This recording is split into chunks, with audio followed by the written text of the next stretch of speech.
จะหายโอกาสอยู่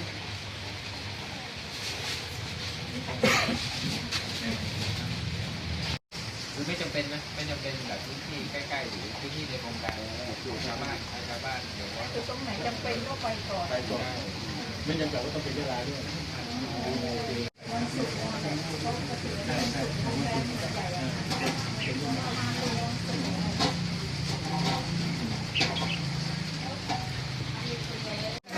ไม่เลยมันรับมามันหมดแรงดังของเลยได้ครับ